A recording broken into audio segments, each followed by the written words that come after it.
you know what? I am going to look into getting our own intro, our own special one. I know we've had a couple, but I'm going to look into seeing can we get our own made for this channel. What you think about that?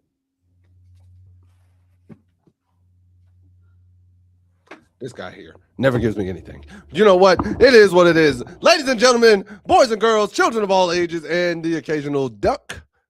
We are here and back with the North Carolina Tar Heels Live podcast. I'm and one of your hosts with the most, captain of the Hooligan Express on this side of the Mississippi, Tornado McCray, or in some governmental circles, by McCray, is how they know me as.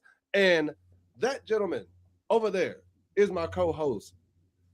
Tell the people who you are, the ever so proficient procrastinator. Yo, what was good? What's happening? How you living? It's your boy Ricebox 26, and we're back with another North Carolina Live. What's happening with y'all? It's draft week, man. That's what's happening. It is draft week. So I'm happy. It is indeed that. I'm happy about it because, draft week is always fun. And I'm curious to see where some of our guys go. You know what I mean? True. It's going to be kind of fun, kind of cool, and real chaotic. To everybody here, please make sure that, one, you always join us live here every Tuesday at 9 p.m., right around this 9 o'clock hour. We like to start 9:10. We in that area. Sometimes things run late. Sometimes we got info that's popping up. Sometimes some of us here got to be a parent. I'm not that guy. Not me. But what? You have had times where you had to be a parent. Like you have definitely had. I was about to say you have definitely had times where you've had to be like, "Hey, yo, delay for a second." It's dad duty's call, which I respect. I'm not going to knock you for that. It is what it is. It is what it is. But please join us live. We love each and every single one of y'all. Remember that we are also on all listening platforms. So Spotify, Apple Music, Anchor, all the good things, all the bad things. We are there. If you don't want to see our faces, but you want to hear our voices, that's where you have a lot of choices. So I'm just letting you know that now. And if you listen to us on those platforms, please give us a like, a follow, leave a 5-star rating or something like that. I don't know, just to help boost the show. So random information for today. Wembanyama's in concussion protocol. I just saw that. I said, how you on concussion protocol when you 7'4"? Who's hitting you in the head? No. I mean, when you falling from that distance, I can probably see it. He's not falling. He's flying with style. Nah, he's falling. No. Like, did they show the play that it happened? I have no idea. Didn't even look into it. Like, I saw that too. I'm like, Wembanyama's in concussion. How do you get concussion protocol a day after you win unanimous defense player of the year? Shout out to him, by the way, for that. Like, and tell me why Rudy Gobert took exception to that. Rudy Gobert was mad that Wemby won. Rudy Gobert was mad that Wemby won unanimous defensive player of the year, feeling like he should have got a vote. And I'm like, Rudy Gobert, sir, you haven't been to DPOY. Honestly, you should only have one DPOY in his case. There was only one, like his very first DPOY I would give him. After that, everybody found out, oh, you can easily cook and go at Rudy Gobert. That man doesn't put fear in anybody's heart as a defensive player. Like, dudes literally will switch on to him saying, yes, I want Rudy Gobert to guard me. What's good, Cobb? What's that? How's it going? So I'm going to go ahead and just appoint Cobb as like our local news anchor, like our local news acquirer. Cobb has asserted himself as like star member status. He is our local news correspondent. Like, yeah, he's just the local dude. He's the guy who's like, hey, news artist, hey, news flash. In comes Cobb. He was our news correspondent. And I'm gonna be real. When this channel grows bigger and bigger, anybody who comes at Cobb, nah, I'm not taking that disrespect. Y'all not gonna disrespect that man. I promise you. We ain't with it. We ain't with it. If y'all come in here, disrespect that man, promise you, you will see the wrath of God and a few horses. I think I have a clever game for us today, by the way. Ooh wee.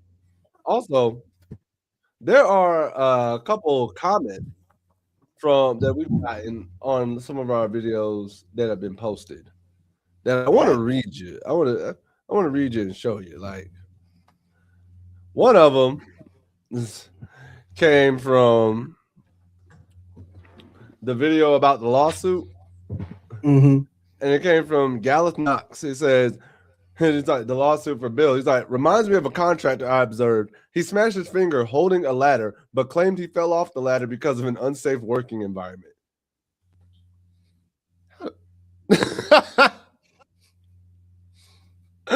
Like, ow, I fell off the ladder.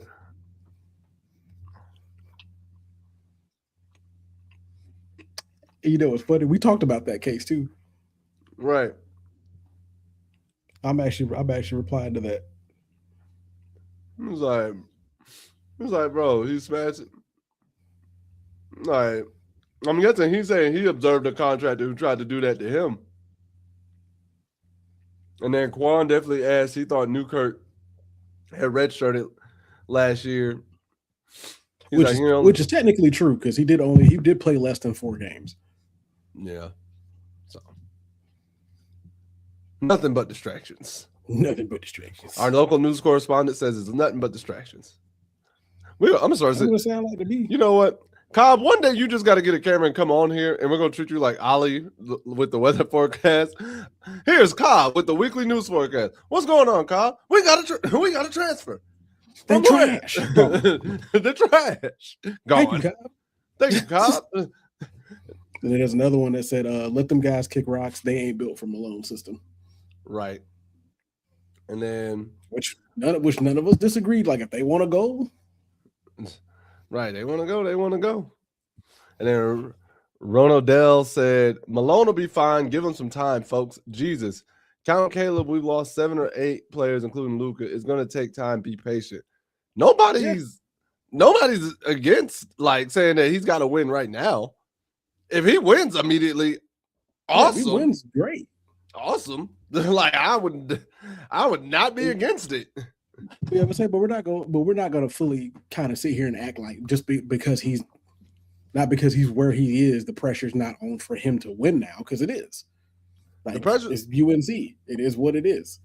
But I think he's one of those people that's more prepared for that. Because tell you the truth, speaking of that, like Cobb actually asked me about that earlier because Billy Donovan is no longer the Bulls coach. Yeah. And me and him both agreed on the same thing of I don't think that Malone was the wrong choice. I believe that he's a coach that is. I'm over to you. I don't think so. I think Malone has what we need when it comes to developing players to get good talent and provide good performance on the court is what I believe. So no, I don't believe that we like jumped the gun to get Mike Malone instead of Billy Donovan. I told Cobb because Mike Malone is more proven than Billy, in my opinion. Cobb had asked me the same thing. I told him I don't think we jumped, but the argument could be made. Someone could make that argument. Yeah, I can see somebody making the argument. Someone could make the argument that we jumped the gun. No one who went to the portal will be missed. I ain't gonna lie, I'm gonna miss Zayden. you two be coming in sometimes, and like I love it when he's like savage. He's like, you won't be missed. Oh yeah, it's always straight to like cutthroat as soon as he come in the room. I feel like I just picture him always having like the straightest face. You will not be missed. We will not miss. Please be gone, you spawn of Satan. Good riddance, comrade. Good riddance. But man, so speaking of Malone and speaking of everything, one thing that we said was going to happen last week, which apparently has now changed, is that English is no longer going to be a coach for us this upcoming year. Did you hear that? And like the speculation for that is weird because like I've read 3 or 4 different articles, and all of them say that pretty much. Did you hear that soundbite just now or no? No. Okay, so it only hit my ear. So I'm on the website right now, and I pressed the sound bite, and it was a really loud "fa," and it hurt my ear. I was like, "Did that just hurt everybody?" But you said you didn't hear it, Nah, so it didn't go through. this one. Yeah, I did that. Yep. But yeah, no, like, so all the articles I've read on this has just basically been the same thing. He came into work, like he got hired on, came into work as of like last Wednesday, and then told North Carolina that he no longer is pursuing an assistant coach position with UNC, and that's it. And then they went into like some of his like coaching background information and where his career has been. And I'm like, that's not what I'm here to read. I'm trying to figure out why the man left. That's But my thing, unfortunately, because it made it sound like like I get he doesn't have to give us a reason. Obviously, he doesn't have to. especially us. All right, especially us. Who are we? Who are we? But I'm just curious as to what led to that and why not. That's where I was at. I was kind of confused. Now, questions on the board are the possibilities I think that it I may. threw out. And I don't know if I think you saw them. The possibilities I threw out that one is that he may be potentially preferring to go to another head coaching position rather than being an assistant again. Like you worked your way up from being a scout analyst to an assistant, and you got to cut your teeth as a head coach for two Mm-hmm. different programs, both of which didn't do terrible. Like St. John's didn't do so great this past year, or not St. John's, but Providence. there you go, Providence. My bad. Okay. He was at St. John's before that. He was Okay. an assistant at St. John's before that. My bad. Okay. But yeah, with him I was being like, he at was at St. Providence, John's. he was at Providence. But with him being at Providence, and they didn't do super great this year, and they let him go. And so the latest I heard, he's wanted to spend more time with his daughters in Washington. And By that's all fine. means, If by that's all the case, I'm not gonna knock a man for doing there that. nothing wrong. Same thing with Mike Tomlin. With Mike Right. Tomlin wanted to be home more often. Hey, do you, man? There's nothing wrong with wanting to be with your family, especially after things haven't been going so great. Just take the time to reset. If you want to come back next year, come back next year. It's all good. I would say you could also like, and it goes hand in hand with him wanting to cut his teeth as a head coach. You could Mhm. say he might not want to be an assistant to a guy that was essentially his assistant at one point or worked alongside him. True. And I'm not gonna say that there's animosity or anything like that. I'm not speculating. I'm not pushing that narrative, but there is a certain level where we're all people here. You do have sometimes, unless it's like your really close friend and you are really proud of them. If it's just somebody you worked with, but you didn't have a close relationship and y'all at the same level, and then Heard he promised him before getting hired to coach. Yeah, you mm, can't break your promises to your kids right, without and good then reason. it's like, oh, dang, we've been working the same time. Why you get picked over me, and now you want me to work for you? Nah, I don't know. No disrespect to you, but Right, and then the other big question could be maybe from an organizational standpoint, it just wasn't a good fit. Like you never know. Maybe he that's got in the always possible. building, so it's possible he maybe got in the building, saw some things. He was like, you know what, I don't think I'm going to enjoy. I don't think I'm going to fit in here. And was like, yeah, let me just go on, do what I promised I was going to do, and we'll try again another day. But today ain't it. That's very possible. So we never know. I mean, only the higher ups, and he's going to know the truth about why he left and all that.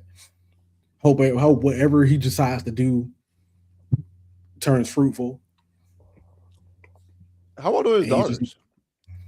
Do they say? Oh, let me see. The reason being, and I'm asking, yeah, if his just bad daughter, time. if his daughters are, let's say, 13, 14, he's probably trying to spend those last high school years with them before they go to college and they're out the house. You know what I mean?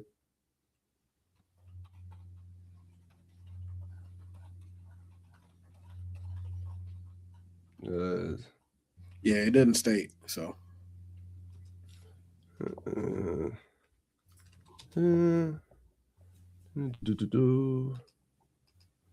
let's see.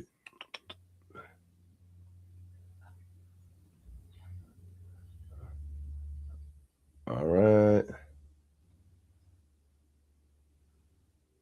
They welcome the daughter. They have 2 precious daughters. And then let's see. Celine, they have daughter Celine, who was born in April 2017. And then I guess they have Celine and Ari.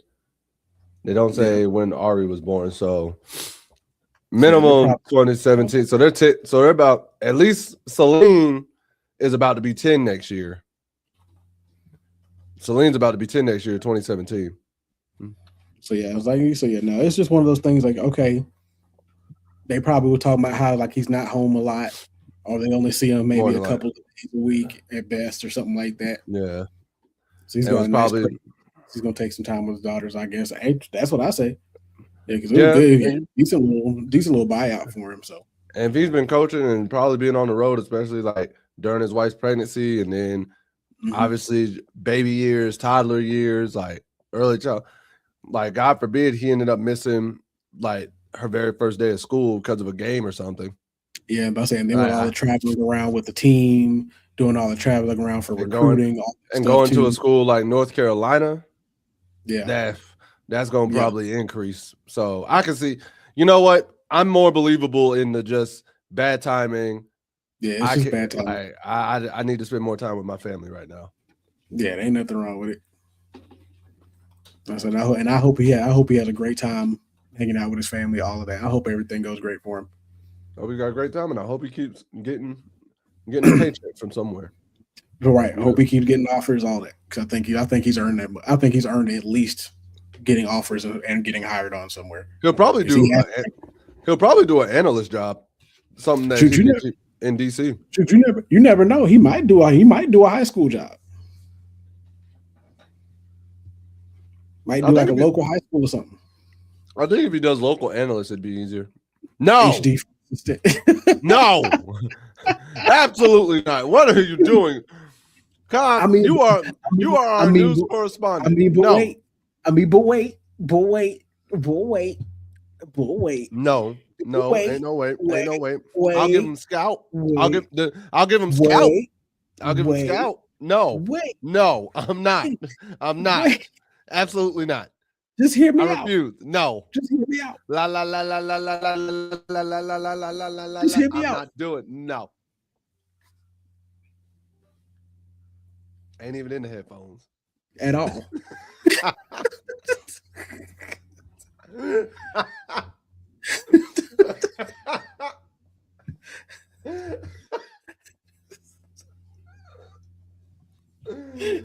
Oh my God. But all I was gonna say was, I mean, we were mad successful when he was an assistant. Just saying. Put him at scout. He can find some talent. He just can't use it. I'm just saying. I mean, you can still put him at scout even as an assistant coach. I don't want him to have assistant coach. I don't want him to be coach. I want him to be a scout. I think it'll be fine. If he's an assistant, you just want to raise my blood pressure. Not at all. You know, I had a good heart since '89. Not even. Whatever it is that you eating, gonna do that by itself. I ain't got time. First of all, this is a stuffed bell pepper. Thank you. This is healthy, and also all that cheese. Actually, there ain't that much cheese in it. Stuffed bell peppers from Costco. Shout outs to y'all, bro. True. Sam's too. I ain't even gonna lie. Shout outs to y'all, bro. Apologies if y'all can hear me chewing. I'm hungry and I cooked this. So it's like, we can hear the crunch of the bell pepper through the microphone. I don't care. I'm sorry. It ain't about if you care or not. It's about if they care. They the audience. I'm sorry. They's what's gonna get us our paycheck eventually. I mean, yeah, you're not wrong. I'm pretty sure that at some point they're gonna understand, bro. I'm just human. What you mean? They're gonna look at you like so Cobb's like, enjoy your meal. I bet. Hey, listen, I'm enjoying my meal. If it was Chick-fil-A, Mrs. Cobb would not be mad. No, shoot. She'd be like, you better put it on the screen. Hilarious. Hey, let me be, man. I ain't gonna lie though. The kale salad from Chick-fil-A is pretty good, in my opinion. Is it? I like it. I haven't had it. That's what I'm asking. Because I used to get when I was at work, if they ever got us like Chick-fil-A for work, they'd get us the small. Oh, speaking of that, tell me why my job talking about tomorrow saying, oh, hey, you want to place your order? It's like, hey, we're going to be having Chick-fil-A on site. I'm like, oh, word. I look in the email. Yeah, so you could place your order for $9.99 or $9, you can get a Chick-fil-A meal. And then for an extra $5.50, you can get an additional sandwich. I said, you made this sound like I was about to get a free sandwich as an appreciation. Oh, absolutely not. We're just going to go pick up Chick-fil-A. You can tell us what you're going to get. Right. We're catering Chick-fil-A. That's what it was. Like, I'm sitting here thinking we about to get an appreciation meal. We're delivering Chick-fil-A. We're delivering Chick-fil-A, bro. We're delivering Chick-fil-A. I said, oh, wow. You were catering to yourself. We're just going to grab it and deliver it to you. I said, bro. You think what you think our budget is made of? All the money?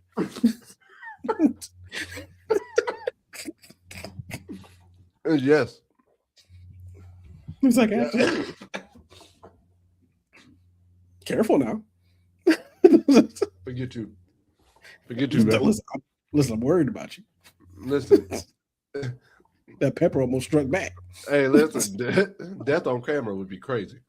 The snack that smiles back. Wow.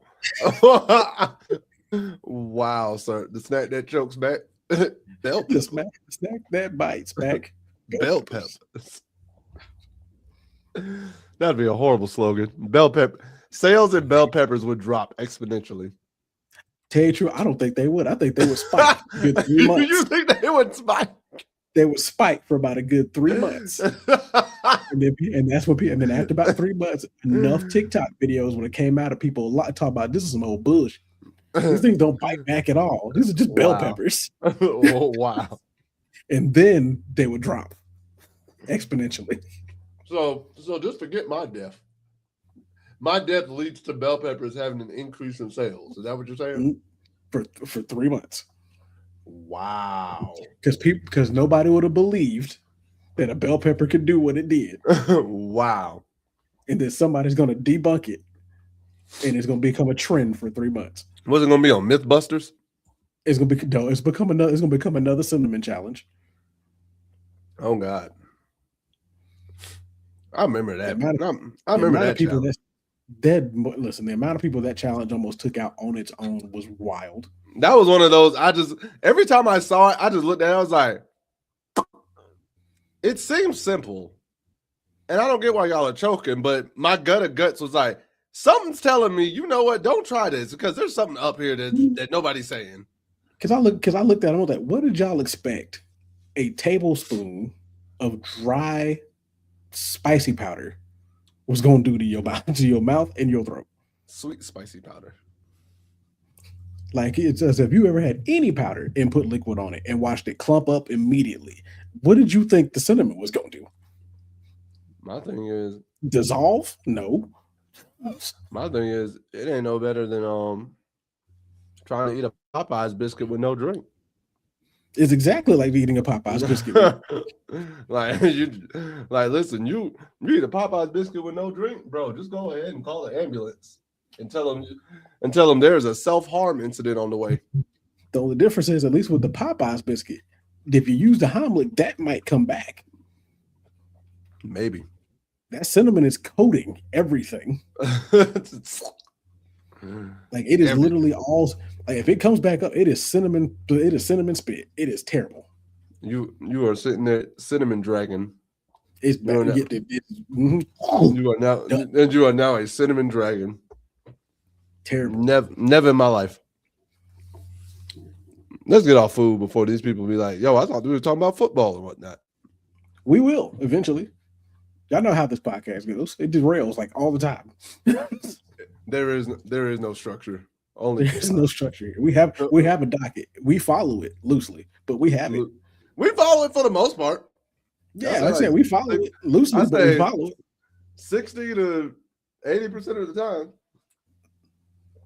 I say about a good solid 75. I say 60 to 80 because we definitely went on a diatribe on the WNBA last week. But we followed the docket. We were just on the topic for forever. Like that wasn't even one of the topics. Here come Mama Cobb. I ain't do it. I ain't talk bad about Chick-fil-A this week. I promise. So before you stare at us, I promise. I didn't. Just know we didn't. I didn't talk bad. I did not talk bad about Chick-fil-A this week. I promise. We did not. It was all good things. Cobb will tell you. Your husband will tell you. He knows. He knows. Hey, man, talk to our news correspondent. He can vouch for us. Exactly. Talk to our news correspondent. He can vouch for us.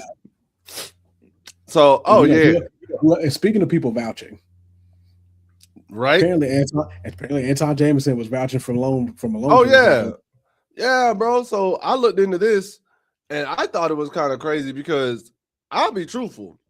Yeah, all good. It really, honestly, is all good news today. See, to be honest with you, from like surprise, it is really good. It is. I didn't think about that till just now. Like, because this actually low key shocked me. And sometimes I remember how great Antoine Jameson was at UNC, and then his NBA career, he was solid. He was just a good role player and all that. He was solid. I definitely remember his Wizards years. And then I remember like when he got to Cleveland, it was after LeBron had left the first time. And that's when he went to Cleveland. I was just like, oh, you going to a team that's going to suck. Dang. But it's like, I'm not wrong. I'm not lying. You're not wrong. But apparently, UNC Chancellor Lee Roberts named Jameson as one of the people who spent significant time and effort on this coaching search that led to Malone. And Malone actually coached Jameson for 25 games when he was in Cleveland that year. So, I forgot Cobb sent me that David Noel also got hired as an assistant coach at UNC Greenville or Greensboro. Greensboro, nice. Yeah, nice. And so I totally forgot that Malone was an assistant on those LeBron Cavaliers teams. And Malone, he was speaking about it and the praise that Jameson gave. He said, quote, I coached Antoine Jameson and Danny Green in Cleveland for 25 games and 21 games, respectively. Think about that. I've been coaching for 5 or 6 seasons as an assistant in Cleveland, and Antoine Jameson, all these years later, remembers our time together. Not only my ability as a coach, but how I carried myself and how I demanded and held guys accountable, and that stuck with him. As I told Antoine the other day, I had a chance to coach Antoine many years ago in Cleveland. I never take it lightly. Anton Jameson. Why is that Anton? Yeah, Anton. Why does that say Anton? What's his name? No, I don't know why for years I've always seen it as Antoine. What in the world? You know what's crazy? A lot of people did because I think I used to call him Antoine Jameson for a long time. I am so sorry. I am so sorry, Jameson. I am sorry. I apologize. But he's like, I coached him many years ago in Cleveland. I never take it lightly when someone believes in you. He's like, endorses you and feels that stronger to put their name behind you. That is what Anton did. That's what Kenny Smith did. That is what a lot of players who are here are able to do. I want to thank those members of the search committee for having belief in me. And Jameson himself, he spoke on Malone, stating, he's like, one, as a player, he said he was blown away by Malone's knowledge of the game, but what really struck a chord with him is how Malone was able to relate to and get buy-in from players, even superstars like LeBron James. He's going to hold every player accountable from the top recruit to the walk-on, Jameson said. The one thing I would say about Mike is that he really is about player development. You watch it. It's going to be fast-paced. They're going to get up and down.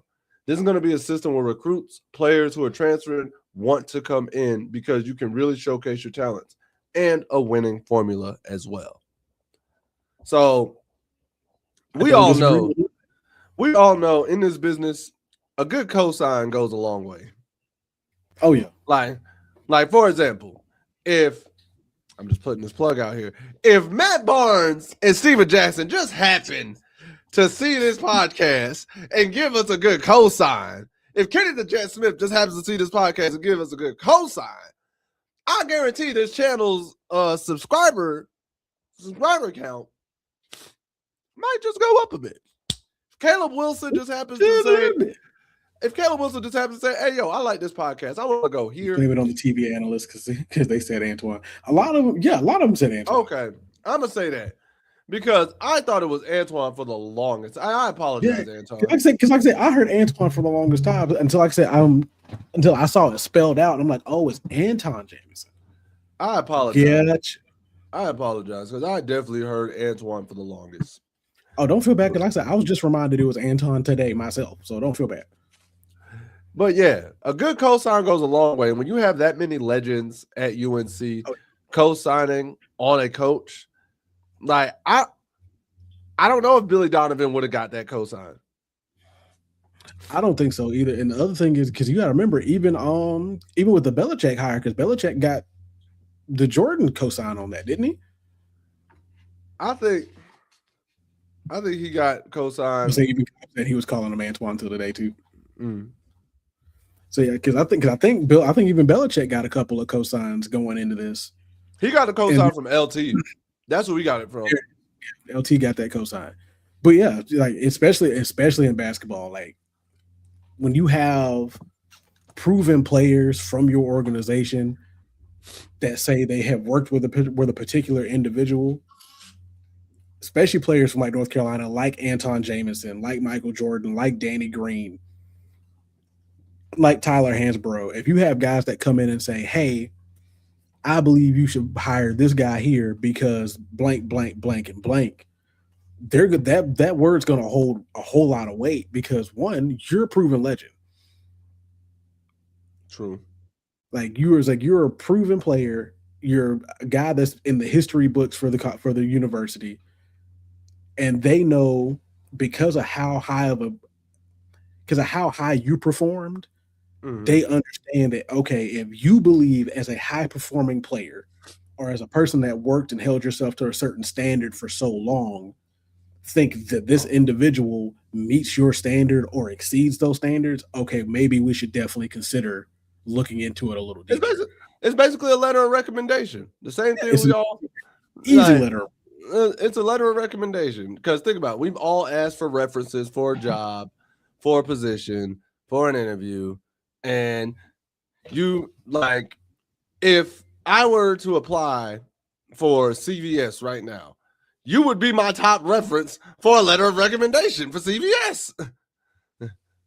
Like, I'd be like, listen, I know he ain't there, but I know he worked there for a good grip. He knows the system better than anybody.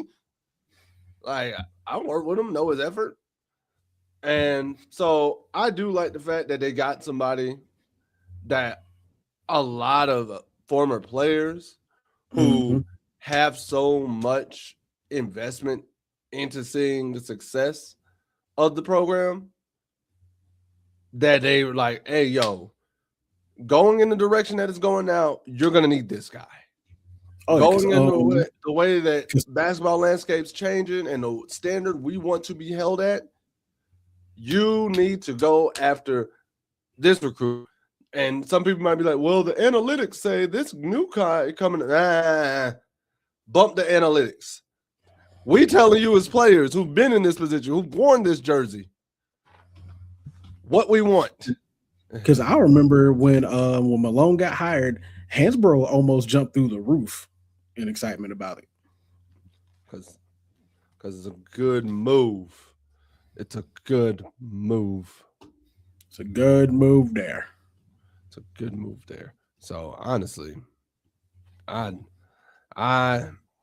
looking forward to it. It makes me happy to think about it. And I think it gives me another warm fuzzy in my stomach that this was the right hire. What, you ain't never heard that? I've heard it. I just wasn't Man. expecting to hear it today. Well, excuse me. I mean, I'm not judging you. Like I said, I just wasn't expecting to hear that. I feel judged. I mean, that's you. I feel judged. I am shocked and dismayed, sir. As you should be. Wow. Shocked and dismayed. Y'all see what I deal with, right? Every week with this gentleman, every week I go through hell and high water, the depth of despair, and the chaos of criticism from this man. So him, now he looks lost. Him a thing doing the stuff with the other things. Yeah. He don't even know what he's doing. Yeah. See. Yeah. Sir, what are you? What are you, the Black Heart Monitor from Family Guy? Oh, he good. Yeah. Oh, he did. Oh, he did. What are you, the Black Guy Heart Monitor from Family Guy? It's like, yeah. Listen, you know what? Shut up. But no, you can go tell you ain't gonna sit here and judge me like you did. I will. I will. No. Anyway. Yes. Anyway, and since Anton talked about transfers and new talent and having people buy into it, we were winning this weekend in the transfer portal. Woo! Like, props to Mike Malone. Props to Mike Malone in his first season. Heck, really, his everything. Hey, Bill Belichick. That's how you win transfer portal your first year. That's how you hit the ground running in the transfer portal. Because man went out and got 3 solid transfers. I ain't gonna lie. I like Terrence from Utah. I was watching his highlights. I like Terrence Brown. Yeah. I like Terrence from Utah.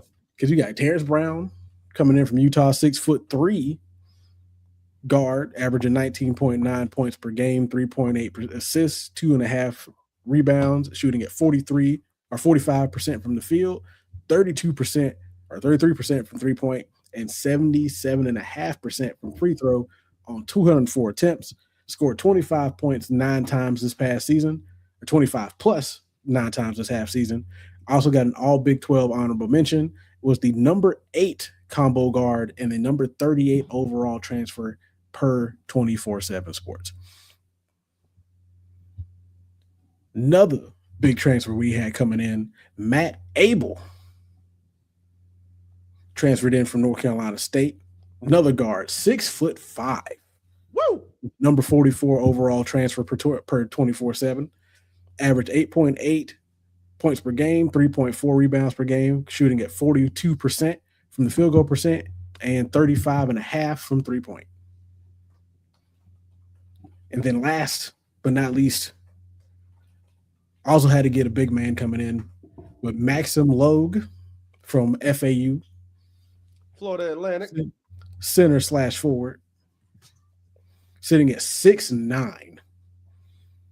Averaged 5 points per game, 3 rebounds per game, and averaged about 11 minutes. So he didn't get a whole lot of minutes just for his sophomore year. But was shooting 72% from the field. Hey. So it's going to be a solid piece coming off the bench. Good rotational guy. My biggest question was, do you think, because Abdallah is also a guard, 6'9" guard, by the way, which was madness to me. That's madness to me. That's what Magic Johnson was. But Magic Johnson, they wanted to put it like powerful. Magic Johnson played every spot, though. I mean, he did, but I'm just saying, like, here's my thing. If we're going like the 70s, 80s basketball, that's average. It didn't start getting. It didn't. Think about it. The guard position didn't start getting smaller until about like Jordan's draft and Stockton. Like that's when your point guard started getting smaller, and then your shooting guards started going down to the 6'6" and the 6'5s and the 6'3s. And then in recent years, it started to slowly creep back up. I mean, yeah, I'm not sitting here saying that it didn't, but here's the thing: there's not. And how often do you see a 6'9" guard now? Have you seen Wemby? Have you seen Jokic? Wemby's a center. Jokic is a power forward. Them boys are guards the way they be playing on that court. They might as well be. The moves they have in their bag, Here's the thing, they can be they can be listed as a center. I have seen Jokic go between the leg, behind the back, coast to coast.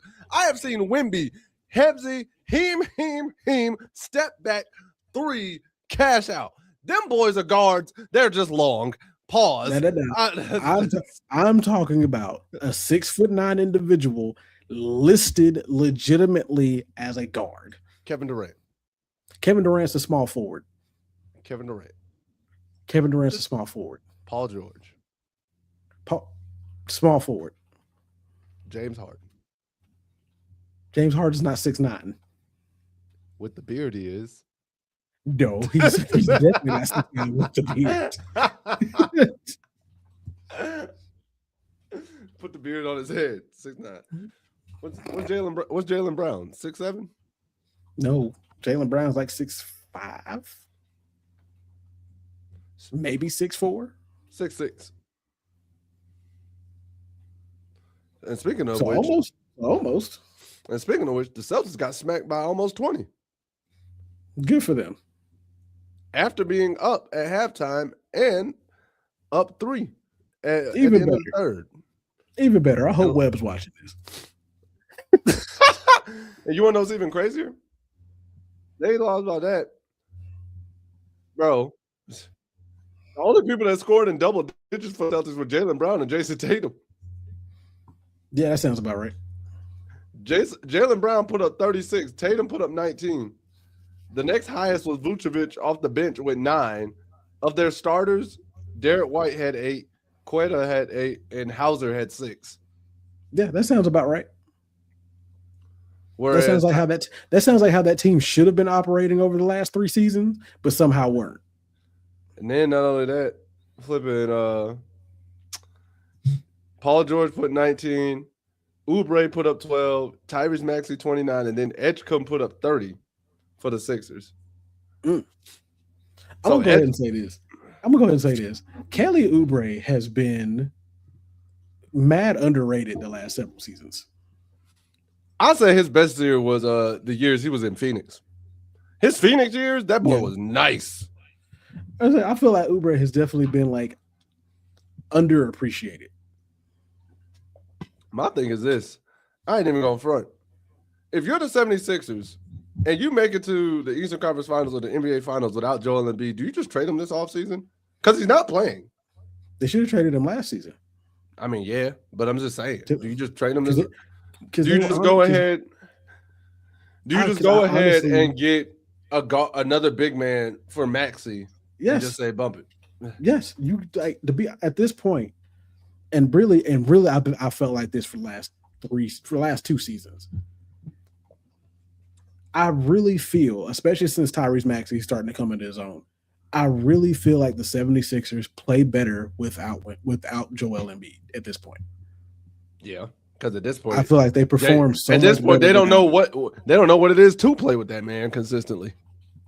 Not just that, but like when he's on, like I guess it's like when he's on the court, it's like you're forcing him the ball because like he's your star guy. He's supposed to be your star guy, but like he's not your anchor. Yeah, you're slowing down for him. He's not your anchor point anymore. He used to be that anchor that kept the team down, but now that he's constantly hurt almost every other season or every season, it feels like he's not anymore. It's now Tyrese Maxey. The whole team runs through Maxey. And now that everybody's working up to his pace, the team just looks better working as a pace team than a slow down and beat you in the paint kind of team. Bruh. They got Andre Drummond. Andre Drummond's still playing. Right.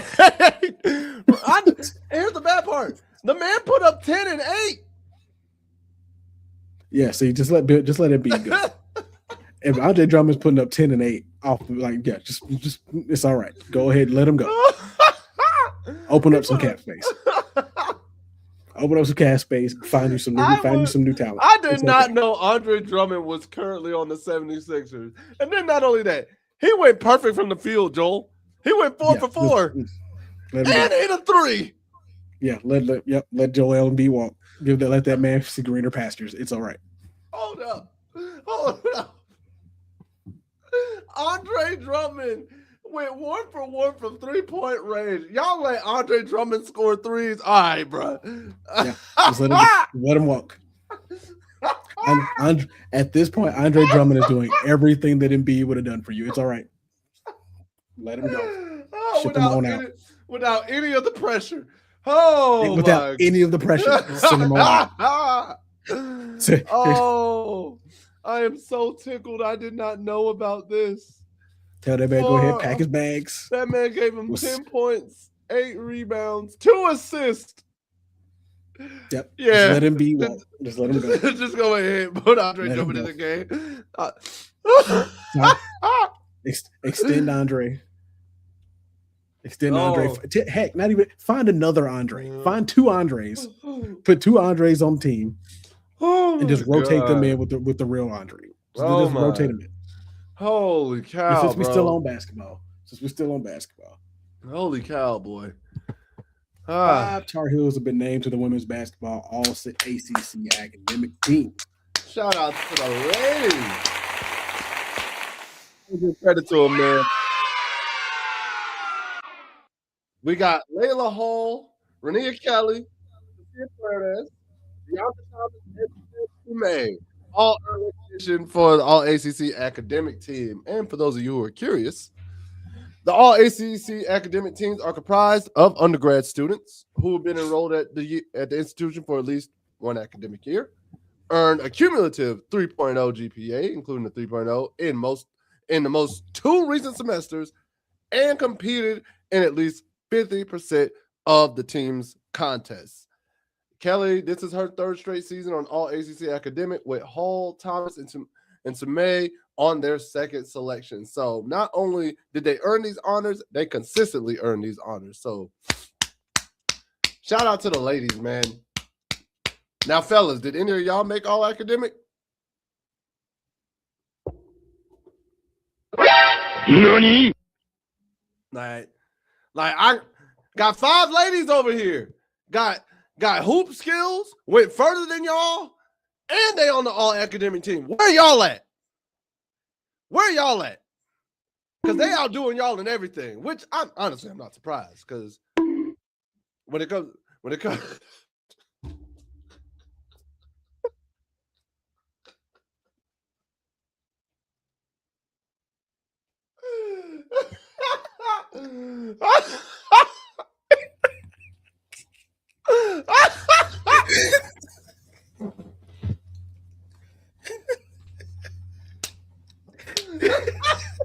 it was the doop.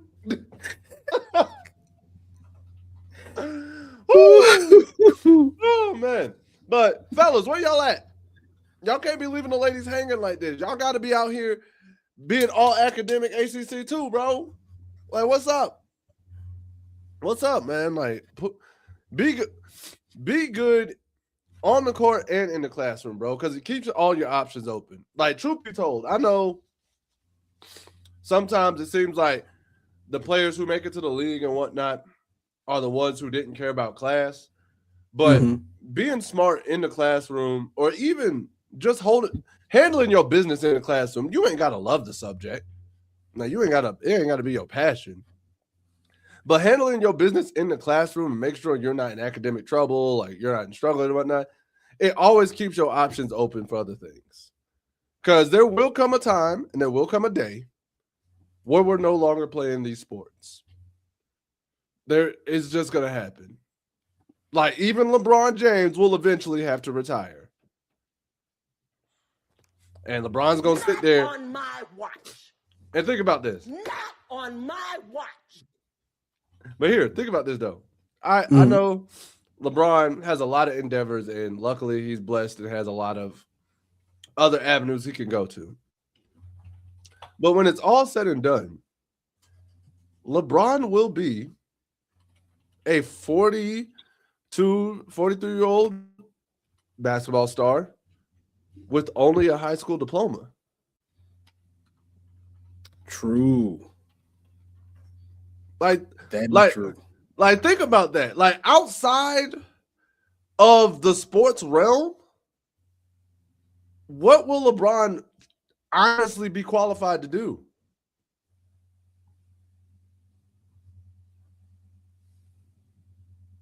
I don't know, philanthropy maybe? No, I'm saying, like, outside of like philanthropy and being like an entrepreneur, opening his own business, which I know he can do because he's done that with like his own wine and things of that nature. But if you were to put LeBron, let's say LeBron just randomly said, I wanted to go to corporate America, because you and I have both seen like those random 6'8", 6'9" dudes like working in the cubicle in the office, and you're like, bro, you who? Nah, I work at. Be like, nah, I work downstairs in the mailroom. What? And you just confused at him. But when you think about that, what would LeBron be qualified to work at if you tried to get a job in just regular corporate America outside of sports? Probably motivational speaker. Maybe that. Yeah, probably motivational speaker. I give him high school coach, maybe. Well, you said outside of sports, so I was like, yeah, like outside of sports, like.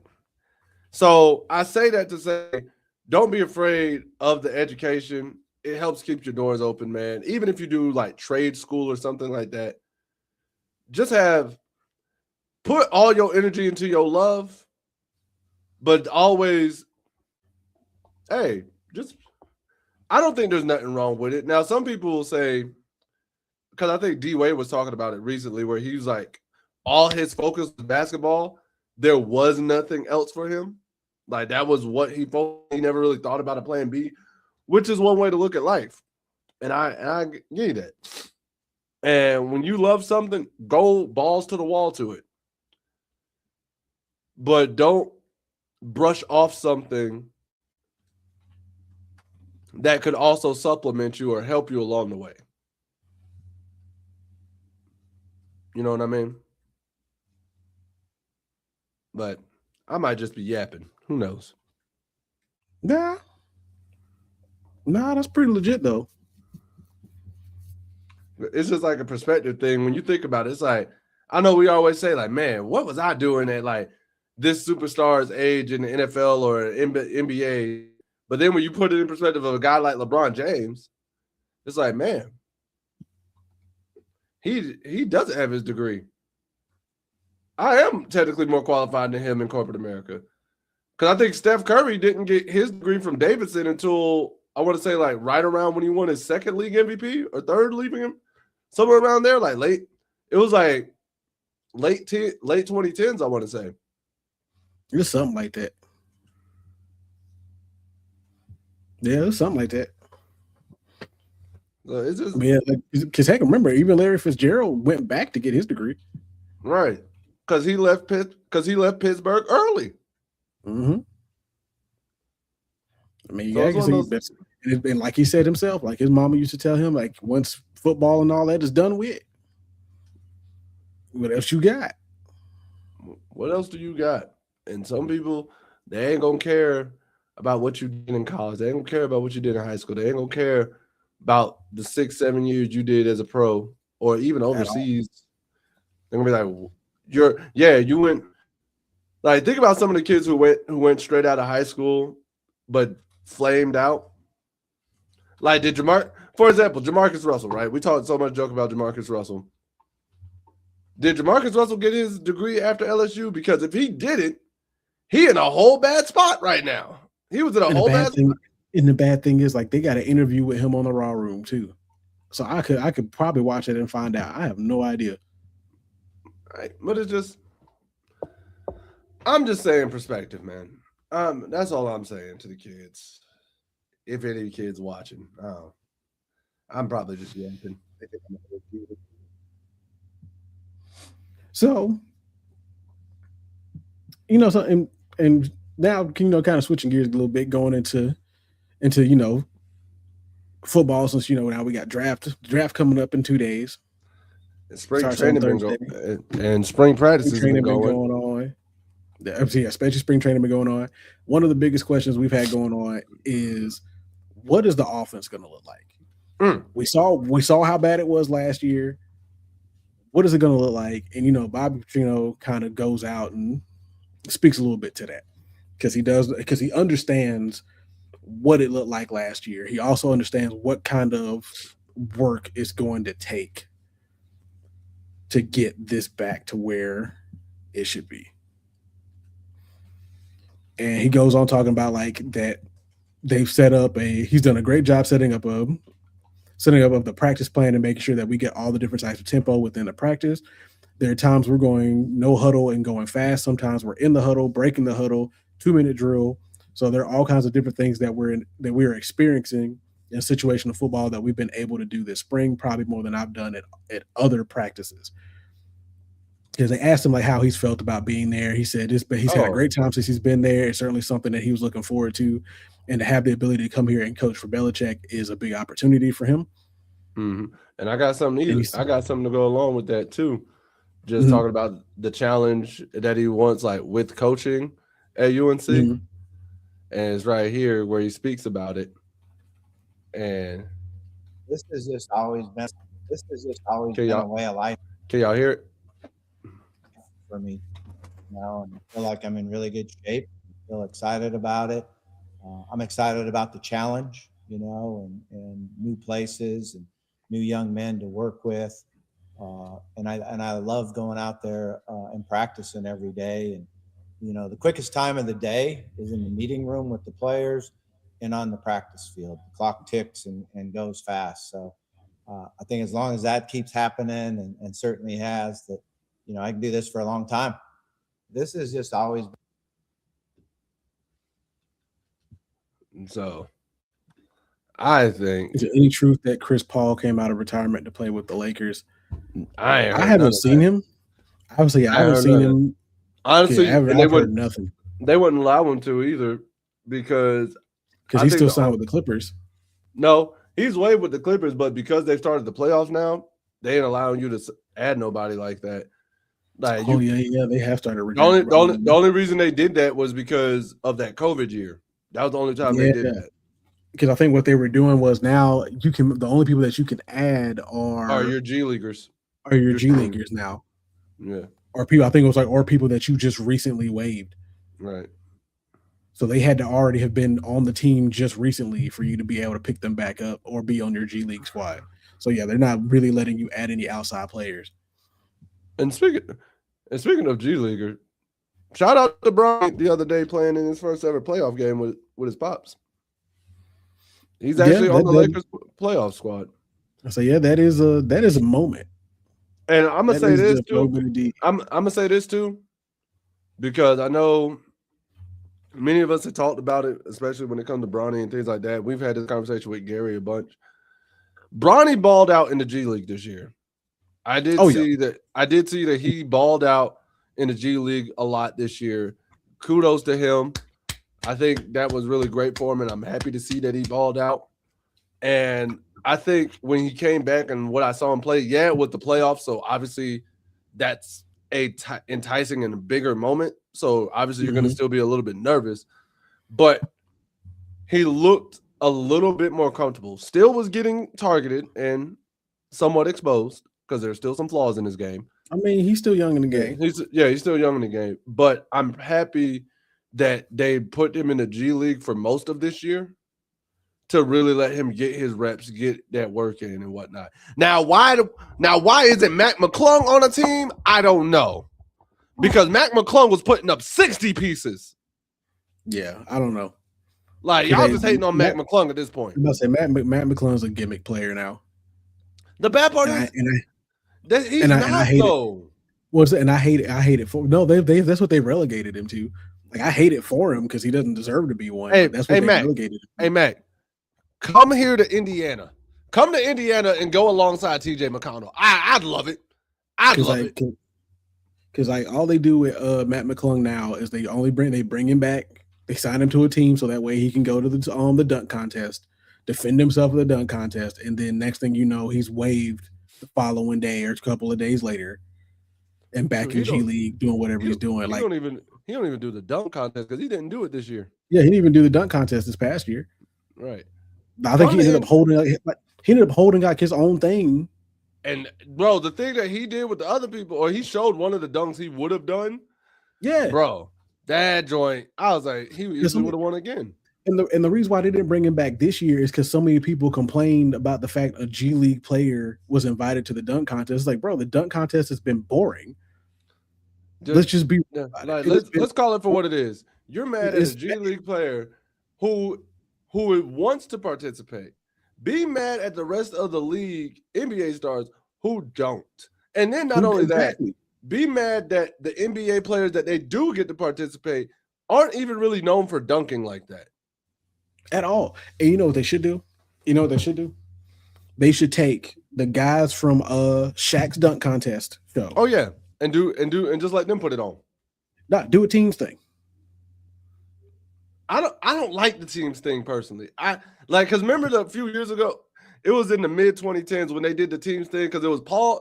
Because I remember it was Paul George and John Wall were on a team together.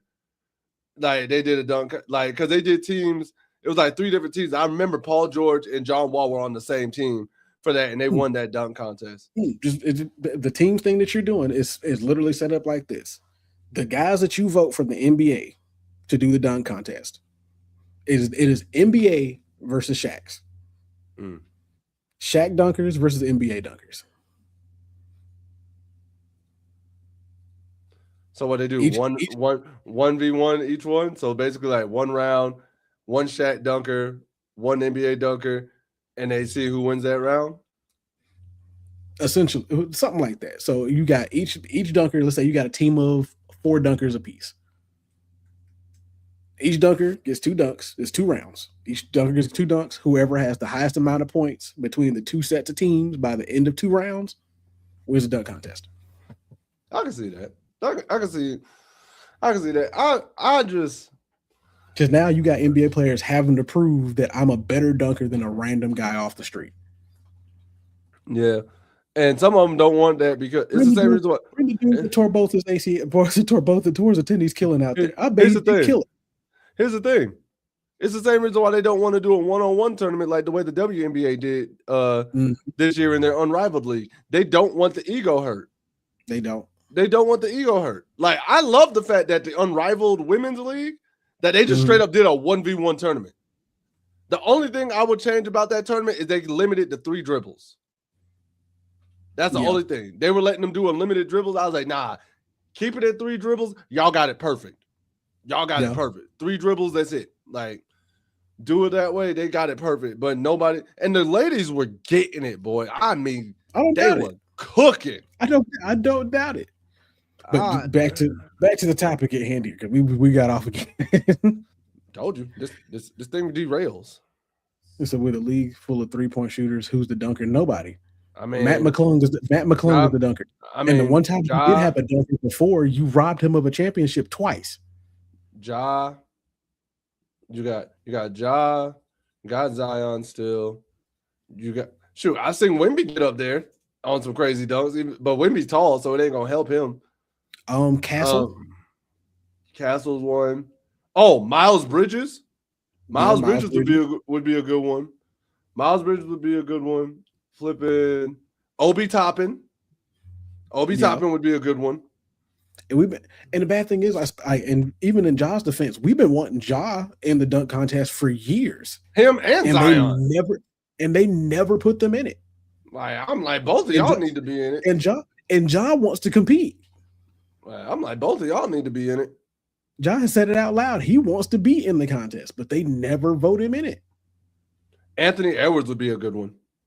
Anthony Edwards would be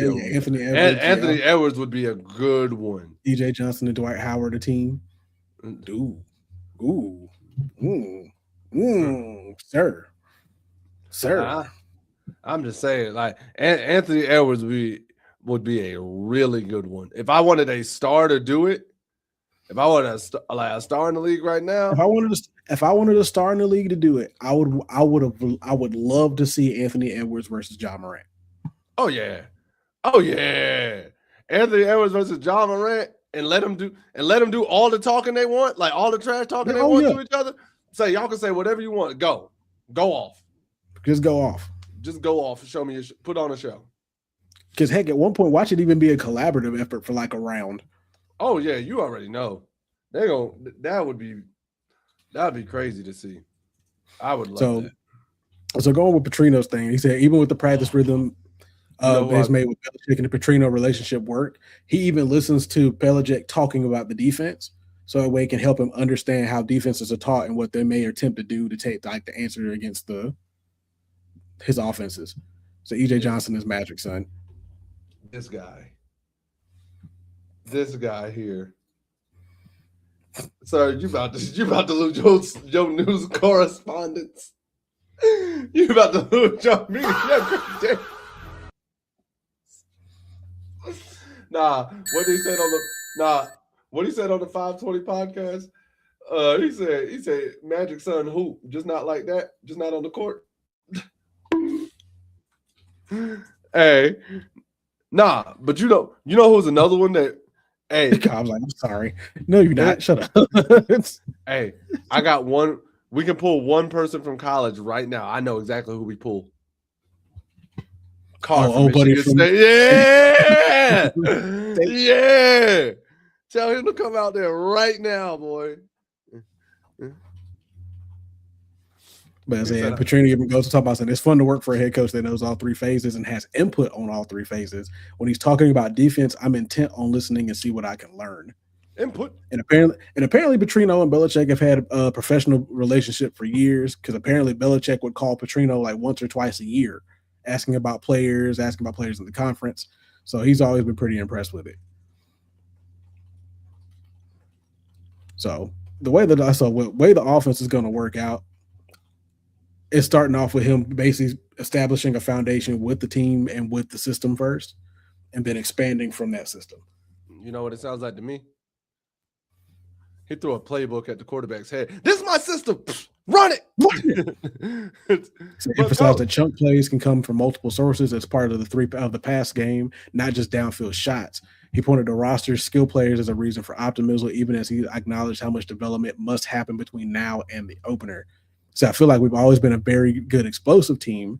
I do think that you have to be able to generate chunk plays. I think we have some really good weapons on our offense now, whether it's the running back, tight ends, or receivers. It's in the most immediate competitions at quarterback, which we've all seen. And said we're not really big on having a depth chart right now. There's a group that has to run out there when you say first offense up. Their job is to outperform the guy that's out there in front of them. So first down. It's next man up. So I feel like UNC is going to shock the world this season. I feel like it's definitely going to be a big turnaround. So a big part too is how they go about their business in the summertime and take charge of the team. First thing they have to do is be perfect in the run game as a quarterback who never mentioned the names of any of his UNC quarterbacks, though the favorites to start are likely to be Billy Edwards Jr. and Miles O'Neal, but we've talked about that too. Understand the protections and make sure you get yourself protected. If you can get the offense balanced, they'll win 8 games. Oh, facts. Nueva Yo. I'm excited to see what the offense looks like, because boy, if this offense is only spread, ain't gonna be like that. Hey, what if this offense is like the Old Dominion offense you've been running with? Veer and shoot. Not even veer and shoot. Not even veer and shoot. Voot. We just combined it. Let's call it Vroot. Vroot. We do everything. Also, we got a new tight ends coach, guys. So apparently, Caleb Pickrell, he has now officially been listed as the tight ends coach on his profile page of the school's website. So shout out to Caleb. Hey, yep, he's officially made the transition because it says here he was an offensive line coach in 22 and has been slowly working his way over the tight ends coach over the last couple of seasons. So good for him. That man been biding his time. Just say it slow and steady. Indeed, Slow and indeed. steady. I'll get there eventually. I'm a turtle. Oh, I forgot to talk about this earlier. Speaking So of which, Seth Trimble is in the transfer portal. ah, If you didn't see it, now you see it. But NANI? do not oh, be shocked for it. Oh, are you talking about the reason? Okay, I think I've been hearing about that because he's doing it to try and get that fit to Oregon. Boo. Yeah, we'll be all right. You talking about he's trying to get that fifth year eligibility to come back? Well, not even just that. Like, well, even to what he says himself, right now he's focused on the NBA draft process. So him coming back does kind of hinge on whether or not NCAA passes the eligibility rules. If they don't, okay, then he's already working on the draft process. He's going to the draft. If they do pass it, he's down to come back to UNC. Like he said, UNC will always be home for him. That's what he has. No, he's not opposed to coming back and playing a fifth year at UNC. It's a no contact list or non-contact list. It's all right. It's all right. But yeah, so now that's what he put. No, that's what he put him on. That's what he put himself on. Like no teams can. The non-contact. Yeah. So basically, no teams can contact him while he's in the portal. He does the draft process. If he gets the fifth year eligibility, he's gonna leave the portal. Like let's say he doesn't get drafted, and then boom. Yeah, because him and several other seniors are doing the same thing. Because even his agent said it's like this would be the best option to do is go into the portal. So that way, if you do get the fifth year, you can just leave the portal, leave the draft process, come back for the fifth year. If it doesn't pass before you got to go, then if you get drafted, you get drafted. Because also the other problem is they're not sure. Because right now they're even saying that Vesar is leaning towards going into the draft as of right now. He has till May 27th to do that. So they're not entirely sure which way he's leaning. They think right now he's definitely going to the draft, seeing what he's gonna be. If he doesn't end up being a first round pick, he's gonna leave and come back. Hey yo, Henry. I'ma just say this right now, broski. No disrespect. All the disrespect. You're not going first round. So just come on back. Run it back with a competent head coach. No, so Cobb. So no, the fifth year thing is not only for Seth. So the NCAA is currently in the midst of getting a new rule change for eligibility to where now basketball players can possibly get a fifth year of eligibility. They're just not, they just haven't changed the rule just yet. So that's what Seth is waiting for, along with the draft process. It's like, okay, while that's in limbo, let's just go ahead, work on the draft process, focus there. So that way, if they do pass it, I'll just leave the draft, come back, and just play my fifth year. UNC needs a fresh start for most of the current players. Listen, you two. For most, I would welcome Seth Trimble back. Seth Trimble and Henry Vesar, I would welcome back. If I could only get one of the two, I'm taking Trimble. I would much prefer Seth Trimble to come back. No. Nothing against Vesar whatsoever. But here's the thing. If I need one of the two, I'm taking Trimble 1,000%. You want to know why? Because I know I'm getting two halves of Trimble. Like Vesar, we've talked about this. The man's gonna show up for one half of a game. I don't know which half it'll be.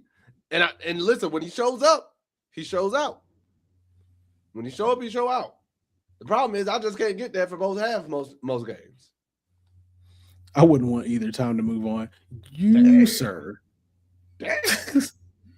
You, sir. We can't stand you. I'm gonna need you to come up on the stage and say that. I'm gonna need your face for that one. I mean, I look at it like this. You two.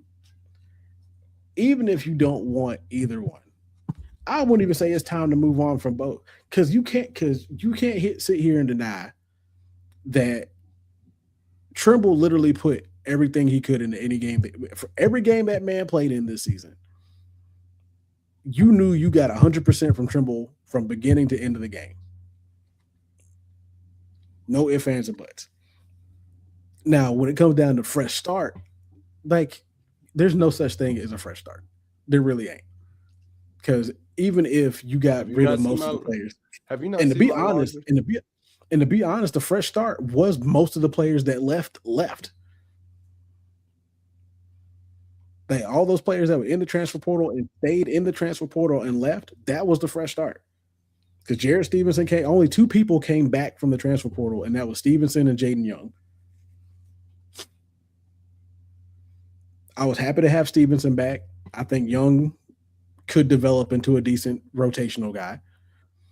But all the other guys that left, yeah, I would say outside of Zayden, because I think he was also another guy that could have produced and developed into something better than what he even showed us for that short period of time.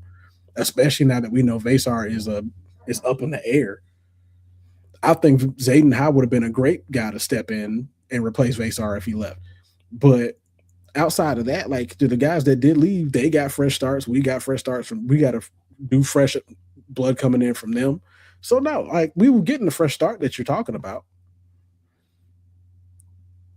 So we were getting all of that. He said, "What's this? Keep hearing about Mika Murin and." So I just looked up. I ain't heard nothing new yet, but apparently, most recent thing I've been seeing is there are some questions about Miranen's maturity.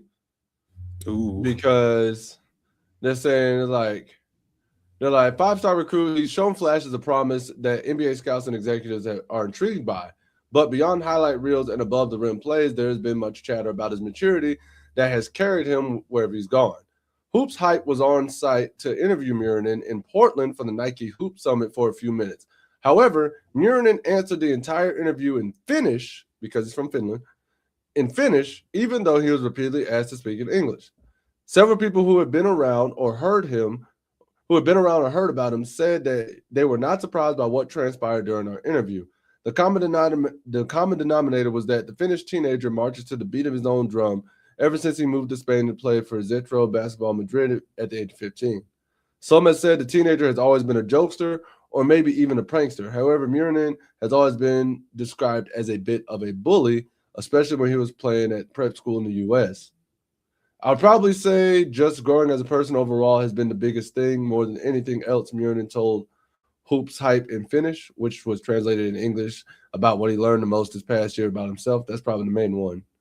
Muranen has been on his own with little guidance wherever he has played. Several people have said that what he needs most is someone there to give him advice as he navigates through the journey. So, sounds like to me, he does not rub people well the right way and not in a good, positive way. Like, it's the opposite. It's the opposite of arrogant 15-year-old. It's the opposite of Shador. It's the opposite of Shador. Like, you know how they were trying to break Shador and Shador's just positive attitude. Call him Slim Jesus. I'm not calling him that. I'm definitely not calling him. I'm not calling him that. I'm not calling from Finland. I'm not doing that. And plus, Jesus, like this ain't, or at least not even that. Not even on a religious point. I'm just not calling you that. Right. Like here's the funny thing.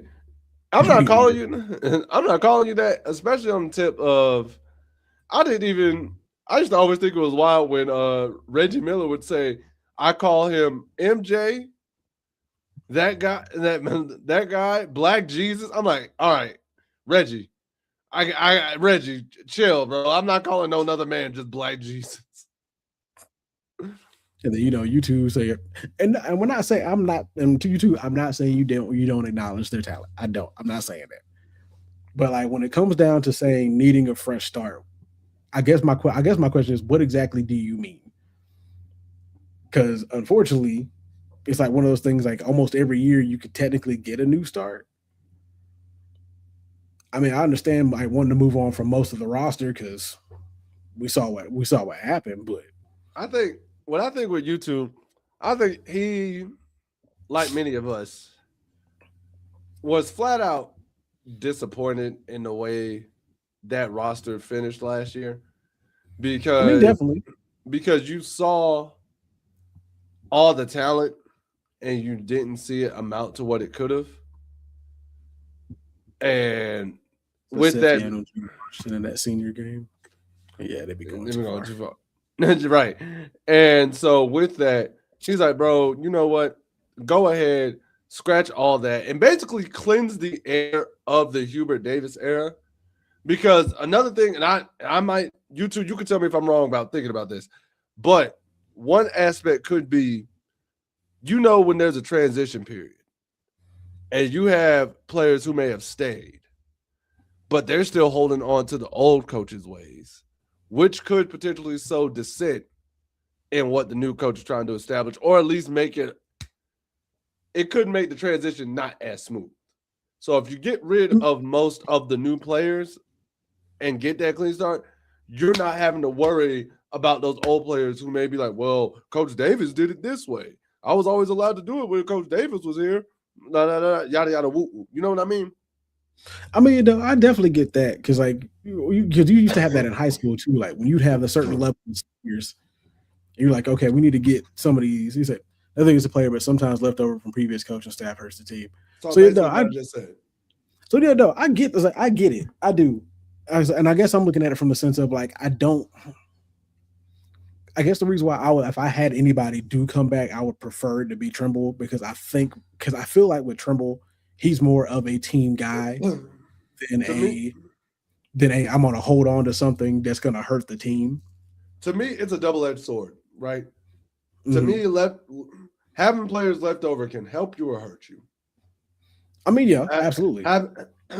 having players left over can make the transition 20 times smoother because they've already bought into the new coach and they're like, you know what, hey coach, this is what we used to do. However you want to do it, we'll change and adapt. But I can get these coaches in line. I can get these players in line, right? I can get the other players to buy in. Because when you get those, especially those leftover captains or those leftover leaders, Mhm. to buy into the new coach immediately, boom. Now the new guys are going to follow what the leaders did. At this Whereas level, they should be able to adjust from one coach to another. They should, but you'd be you surprised at how many should, can. Even at the but a NBA level, lot there's so many guys you that just will should, but not a adjust. lot of people don't. A But lot for some but reason, a lot of people and don't. like I said, and to your point, that's the reason why I'm saying like if I had to pick, I'm pretty confident Trimble would be one of those leftover guys that would make the transition smoother. Because like I said, just based off of how I've seen him play and how he carries himself on the court, he literally just does what he has to do to try to make the team as good as it is. New coach need to set the tone. Yeah, new And coach does need to set the tone. Malone's going to do that, and He's that's my going to other do that, but it just helps when you have a vet player also helps set that tone too. right, and that's my other thing. I think the other thing with, especially with it being Mike Malone's specialty of getting guys to be able to buy into an idea and an aspect and a target and developing players, I think with Mike Malone's coaching skill set and Trimble's willingness to just sacrifice whatever he needs to sacrifice for the betterment of the team, I think he would have been a better piece for a transition than, unfortunately, like Vasar or definitely some of the other guys that left. Just see Seth Trimble dunk on Jalen Washington. I did not. No, but I can find it. He was talking about that. He said on Jalen Washington in the senior game. I can find it though. Well, why are you doing that? Let's do a big shout out for the baseball team, Woo!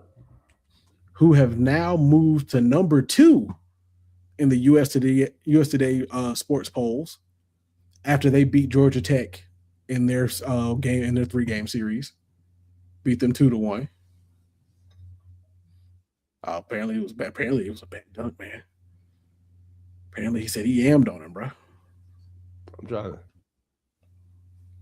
He said it was what in the senior game this year. Yeah, Who we playing the senior game? I forget. The senior game? Yeah. I think it's like the East or West game. Oh, you talking about that game? I thought he was talking about like senior night. No,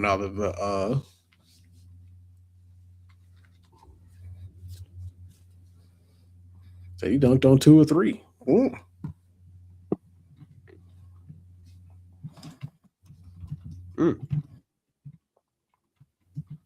Well, Jesus. Oh well, I'll find it. I'll find it at some point. This was last week. Last week. What?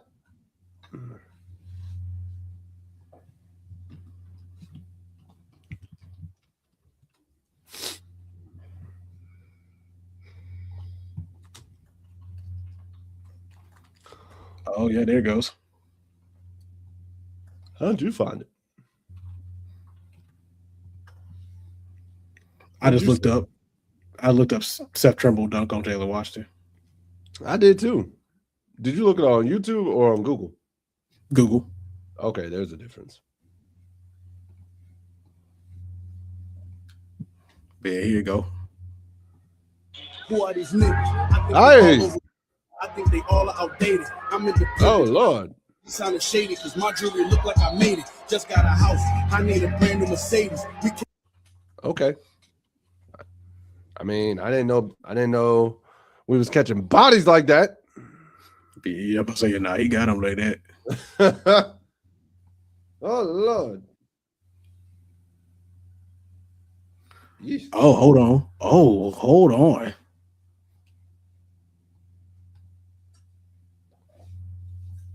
Oh Lord. Hold on. Oh God. Seth, calm down. Sir. There are children here. Buddy. There are children here.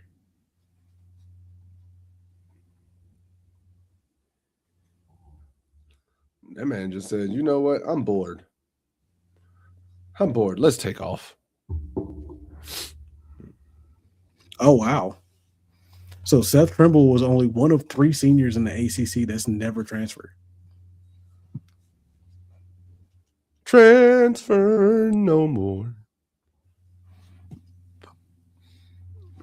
Right. He definitely was. I would be too. Seemed Davis had a lot of players with the same skill set or lack of, but Trimble was different. Facts. Mm-hmm. If he comes back, we may get that. We may get that version of Seth. Maybe. Listen. Hey, if that's the version of Seth Trimble that we getting, I'm saying let it go. Just let him loose. Let him do what he want to do. Let him go. Let him run.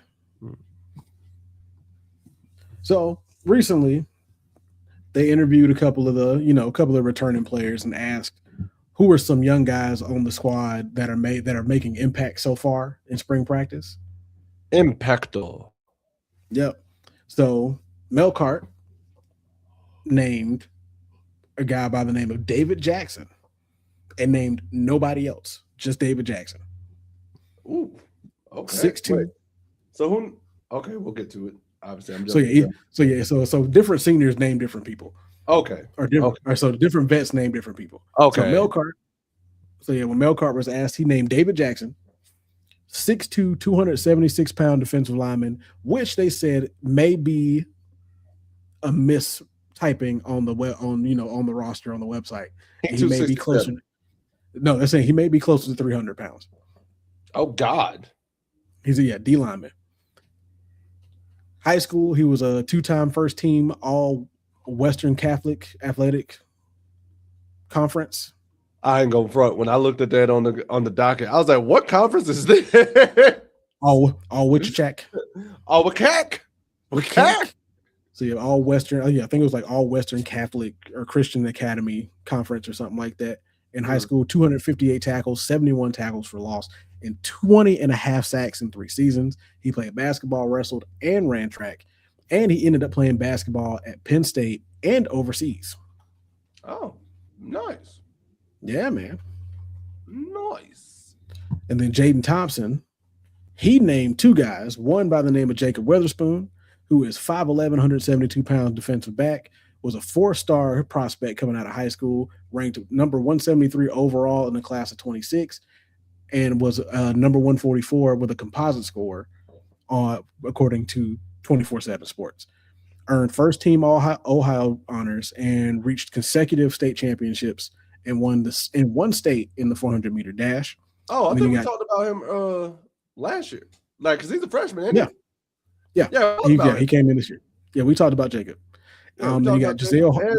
Yep, then you got Giselle Hart. I remember Giselle Hart. I never remember talking about him. Talk about both of these boys. I think we watched tape on both of them, if I remember right. It's a Moss named the receiver. I think his name is Carnell or something like that. I didn't see Moss in this part of the article. I think they didn't. I don't think they added everybody, but yeah, there's some guys that have been coming out.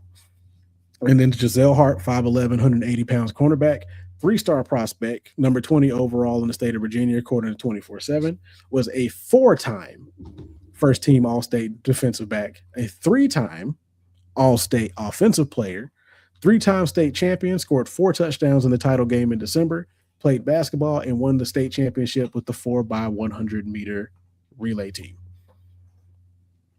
So, boy, quick. Side note,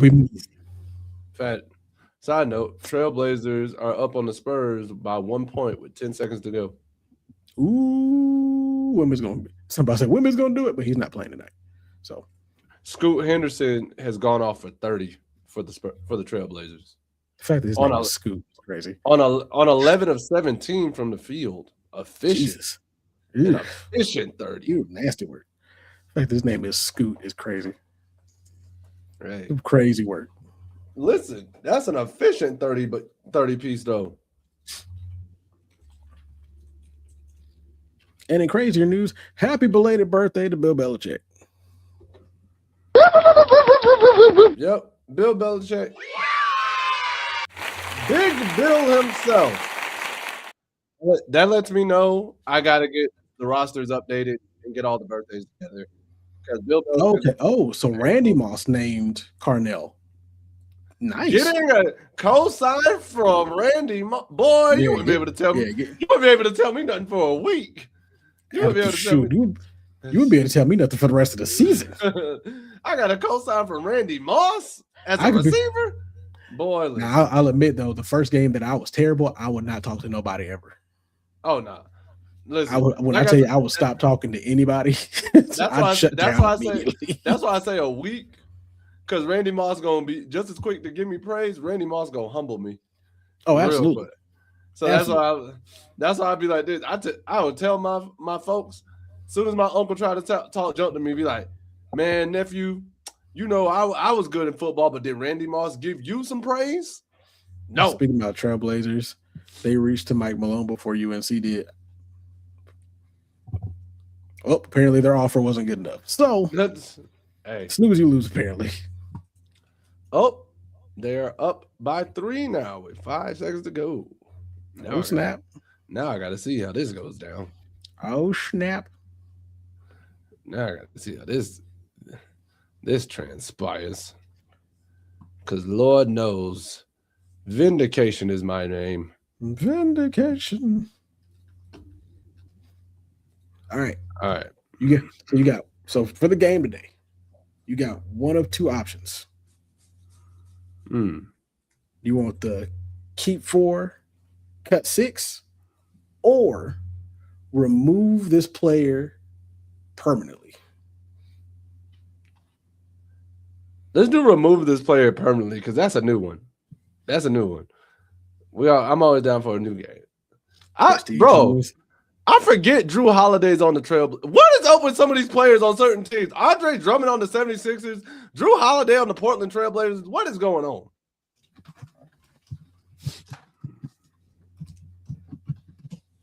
All right, Spurs. Let's see what you do here. Scoot. Yep. All right. So I came across this. I don't know if you've seen it or not. But one of these players, got 4 players. One of them has to go forever. players Trailblazers are. won. Good for them. The players are Odell Beckham Jr., Calvin Johnson, Kyrie Irving, Derrick Rose.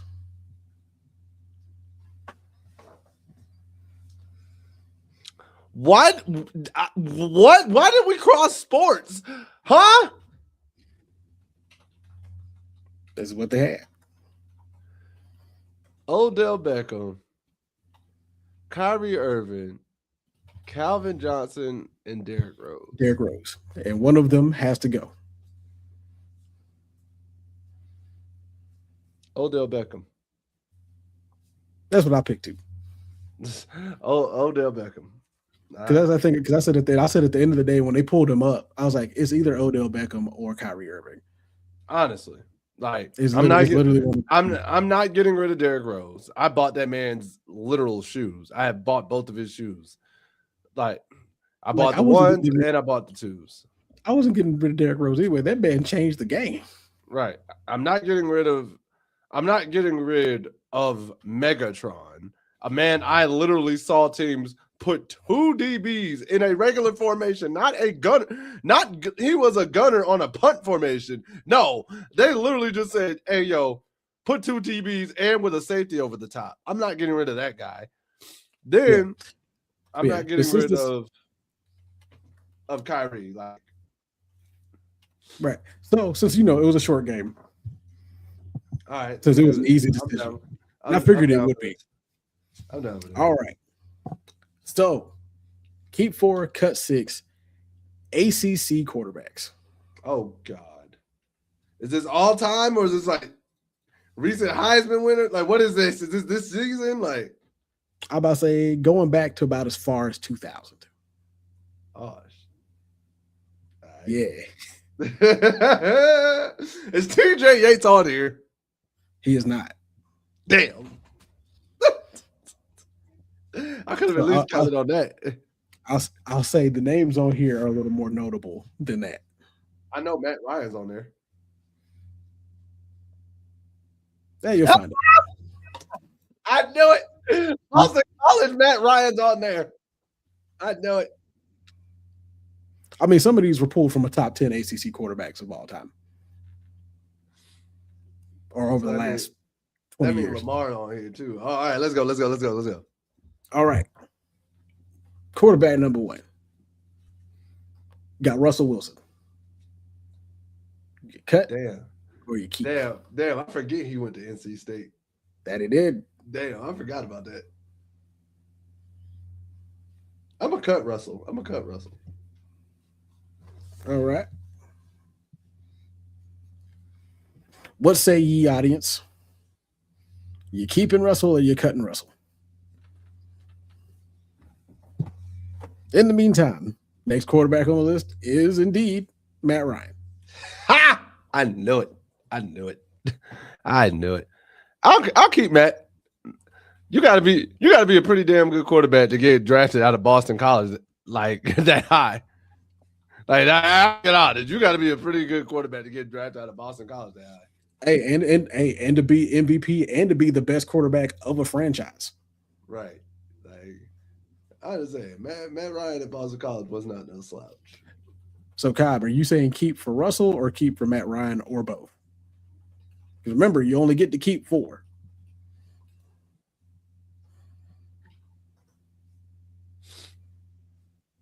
He's cutting Matt? He's keeping Russ, cutting Matt. Next on the list. Wow.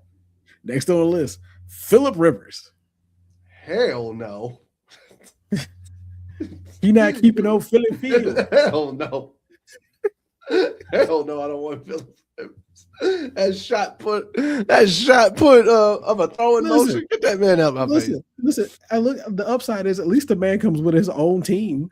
He come with his own protection. He comes with his own starting 11. What are you worried about?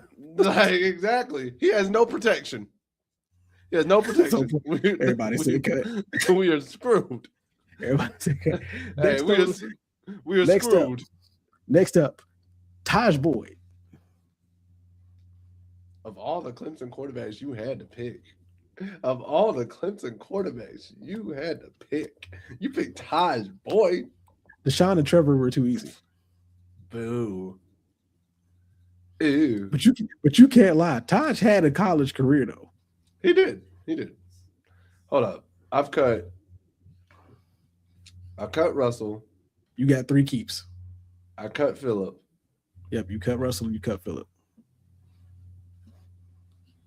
So you and U2 kept Matt Ryan. I kept Matt. Cobb kept Russell Wilson and cut the last 2. He's now keeping Taj Boyd, and U2 is also keeping Taj Boyd. Oh, my bad.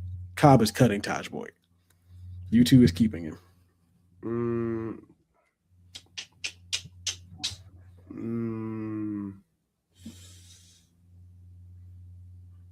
Damn. Do I want to keep Taj?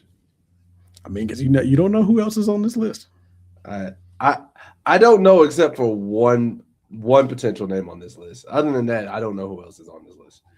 Let's see, you never know who could potentially be on this list. I'm gonna cut Taj. My gut tells me there's something here that I'm missing. I'm gonna cut Taj. All right. Next on the list is Cam Ward. Oh, Miami Cam Ward. Dang. Miami Cam Ward. Part of me wants to cut him just for that bowl game BS, bro. Like for that last bowl game BS, like part of me wants to cut him for that.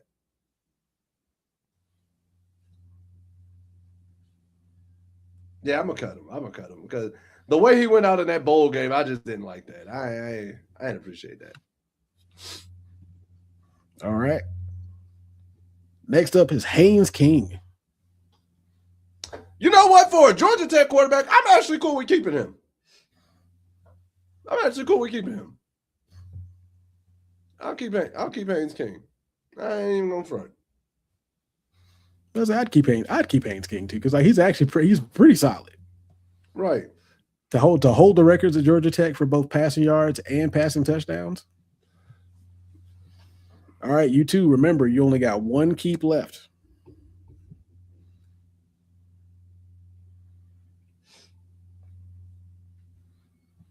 Just waiting on Cobb to say who if he cut or keep. Because I know he's Googling him right now. He said tough keep.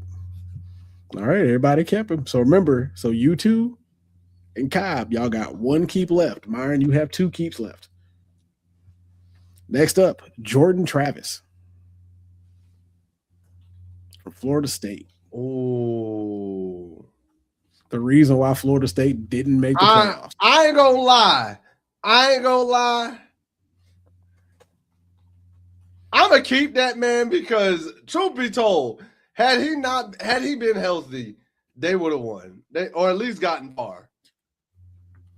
I gotta keep Jordan Travis because I feel bad for the kid. I feel bad for him. All right. Next up, Jameis Winston. Oh, Florida State crab stealing. Why you give me 2 Florida State? You know what? Funny enough, I'm going to cut Jameis Winston because, fun fact, I actually wanted Florida State to lose that game. And it wasn't even because Jameis Winston was caught up with the crab leg stealing. I just didn't like Florida State that year. I was like, I don't want them to win. That's fair. Because then y'all ended up getting Kelvin Benjamin because of that year. We did. Some BS. All right, you two is out of keeps. He has to cut the next 2 quarterbacks. And yes, Cobb, whichever way you want to take it. Like if you think, but it's college Jameis Winston. So yes, college Jameis Winston. I think I'm at 1 piece for each. Yeah, you got 1 left. For each. You got 1 left on each. So these next 2 go to make or break for me. Yeah. Next up is Lamar Jackson. Yep, there it is. That's the one I was waiting on. All right, cool. Give me Lamar. I'm cool with whatever's out. Give me Lamar. I'm cool with whatever's out. I was holding out, boy. I was holding out for that. That's what I needed. That's what. Did Cobb say he gonna cut Lamar? No, that was for Jameis Winston. Oh, So you know it was bad. What? Oh, he had to cut them both anyways. Nah, he still had one left. Oh, okay. Cobb still had one left. Now he's out. Now that they both kept Lamar Jackson, you're not going to be happy with the last one you cut, though. Last on the list, Mike Vick.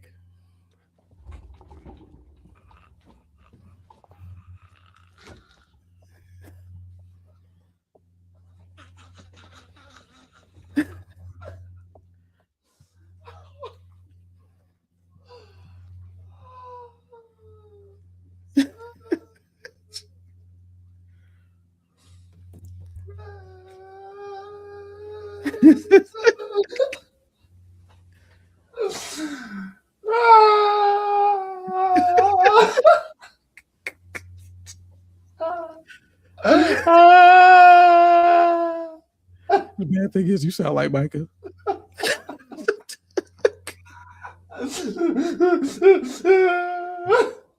And Cobb over here talking about Yates was better than Jackson. What? I'm sorry, Cobb. There's no world. Yates was better than Jackson. I'm sorry. Yates was better than the Heisman Trophy winner. I'm gonna say this. I'll admit that yes, TJ Yates was stacking up. Yeah, he was. He was with Virginia Tech. He was at VTech. Did you forget that? Yeah, he was the starting quarterback. He was at Virginia. He literally got drafted #1 overall for Virginia Tech. Virginia Tech. He put Virginia Tech on the map. Right. I think you two had a brain fart real quick. He was probably thinking of Jamarcus Russell or Vince Young. He was probably thinking of his brother Marcus. He was either thinking of Marcus or he was thinking of Vince Young, Vic's cousin. I find it crazy that they're cousins. I did not even know that till just now. You didn't know that? Yeah. No. Vince Young and Mike Vick are cousins. That's crazy. Just like Trace McGrady and Vince Carter are cousins. Yeah. Virginia Tech wasn't the ACC at the time. Hold up. I'm going to the review. Hold up. I don't know, man. When I looked it up, it came up under CBS. Hold up. Looking at it right now. Let's see. He's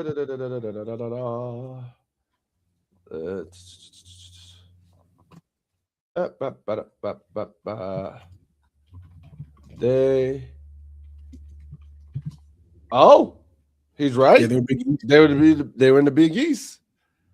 Okay. They consider them ACC. They consider them ACC now because they're in ACC now, but so I don't hurt. Look at the gods.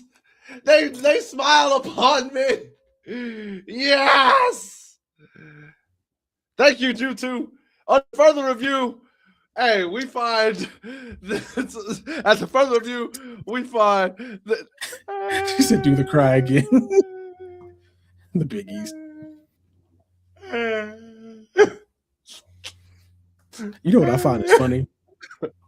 You know what I find a funny thing? They're a part of a conference that I don't think exists anymore. The Big East still exists. It's just mainly a basketball conference. They don't do football no more. Yeah, we're talking about football. So. Once again, we're talking about football. We're not talking about basketball. Yeah, like as of right now,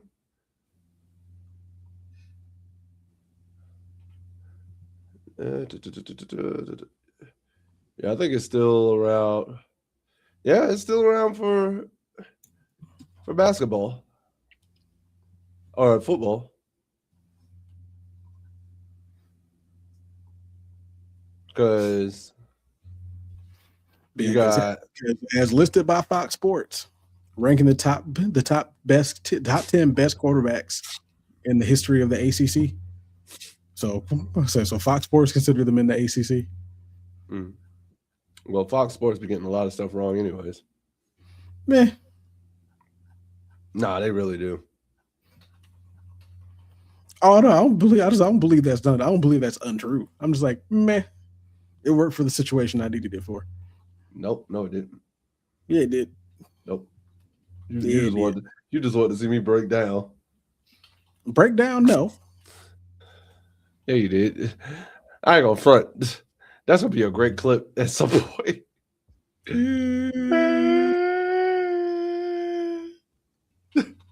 Huh. So you know who they listed as number one quarterback in ACC history? The number one quarterback in ACC history? Appreciate it, Cap. Yeah. Did he play Quarterback after? Did he play after 2005? No. Did he play after 95? No. So this is before that. This is before I was born, yes. Or during the time, just around the time I was born. I'm gonna take a wild guess. I'm gonna take a wild guess. Doug Flutie when he was at what you call it? No, but you have heard his name before. Dang. There it is. Charlie Ward. Charlie Ward. Oh. Florida State. Huh. I thought they would have given it to Doug Flutie going that far back. But all right. Yeah, they gave Charlie Ward, and then they actually named Deshaun Watson at number 2. Wow. Matt Ryan was number 3. Jameis Winston was 4. Vic was 5. Joe Hamilton out of Georgia Tech was number 6. Watson over Trevor Lawrence is kind of wild. Trevor Lawrence isn't even on this list. That's what I'm saying. Watson over Trevor Lawrence is kind of wild. Then they had Taj Boyd, Chris Winkie. Oh, no. Phillip Rivers, and Russell Wilson. We do not speak of Chris Winkie's name. I mean, the man went 32-3. And threw for dang near 2,000 yards and 80 touchdowns in college. Yeah, guess what? None of that translated to the NFL. Of course not. Said same season won the Heisman, Davey O'Brien, and Johnny United's Golden Arm Award. And couldn't do any of that in Carolina. And then beat Vic for the national championship in an undefeated season in 2000. I ain't gonna lie. Was that for the national championship, or was that one of those games where if they won that game, they'd be crowned that? You know what I mean? What I'm talking about? No, it was in 2000 when he led Florida State to their first undefeated season and a national championship victory over Mike Vick and Virginia Tech. So no, that was the actual BCS championship. Okay, because you know what I'm talking about, how like they used to do it where it's like, oh, you'll just be crowned national championship if you just win this game. It's not technically the national championship game. Yeah, no, this is after the BCS was established. This was the actual national championship. Not gonna, you know what? That might be part of my Tar Heel takeover of the week. And then shoot, Phillip Rivers lit it up, boy. 63.6% on passes for 1,300, almost 1,300, 13.5, and 95 touchdowns at NC State. I had a joke just now. I mean, you won't be wrong. He said 63 points. You said 63.6%? Mm-hmm. What's that? His wife's birth control? Nah, that's 0. That was a personal foul. No, it wasn't. Personal foul. No, it wasn't. I said his wife. Personal foul, unnecessary protection. The unnecessary protection is crazy. 11 child penalty. 11 child penalty. Repeat for a 12th. Hey, please don't. Because we already got to go through the next 11 years of him having to do my kid's going to college photo. Ooh, Taj Boyd threw for almost 12,000 yards and 107 touchdowns. All right, man. Let's get to the segment the people love us for. It is time for our Tar Heel takeaway of the weeks. I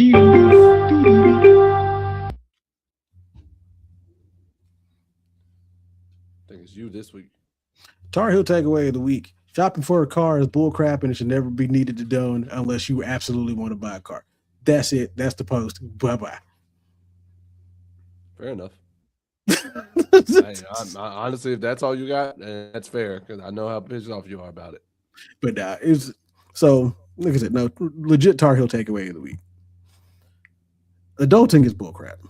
It is the absolute worst thing.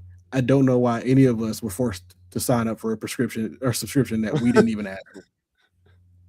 Like, for some reason, it's like as soon as you hit, or more like as soon as you're just out on your own, like your adulting subscription was just like, yep, we're gonna go ahead and give you the premium package and just move on and just continue to just break your kneecaps at any chance that it gets. Unwarranted. It doesn't even give you a bouquet of flowers to congratulate you when you're successful, because all it's going to do is come back, break into your house, and crack your kneecap again. That's all it's going to do. Like they say, life comes at you fast, and sometimes I just wish. Sometimes I look at it, just rub me over and cancel my subscription, please. Please. Nah, you see what he said, right?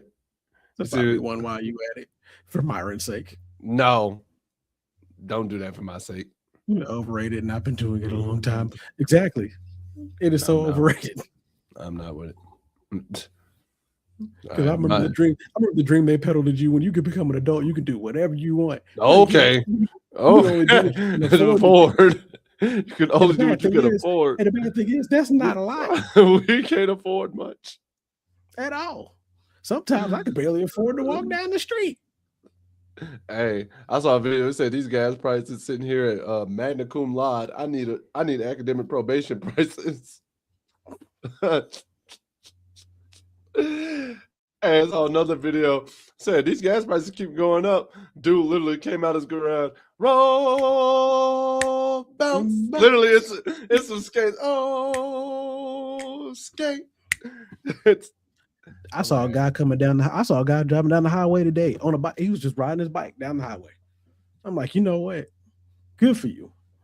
Nah, that one dude who was skateboarding with the cranberry juice. That's gonna be a common thing. So after the situation, you know what my mama told me? What? We can get you a scooter.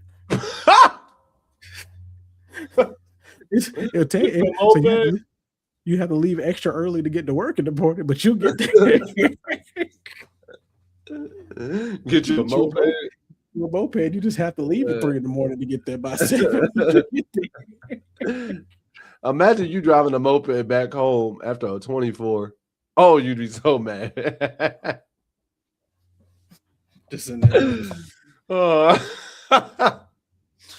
forbid it's raining or it's cold. Oh, buddy. Oh, okay. My wife will get it 6 in the morning. Oh, boy.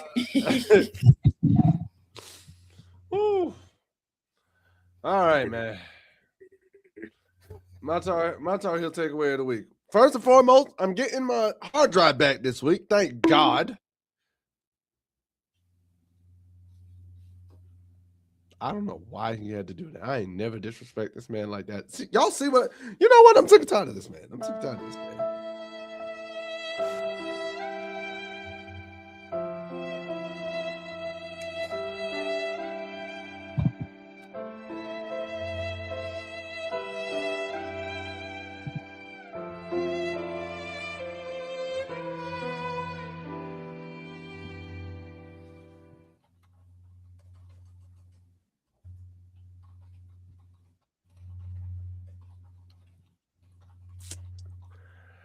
Well, because this man wants to feel better about himself and whatnot. Hey, best thing is at least I can go to boating school. My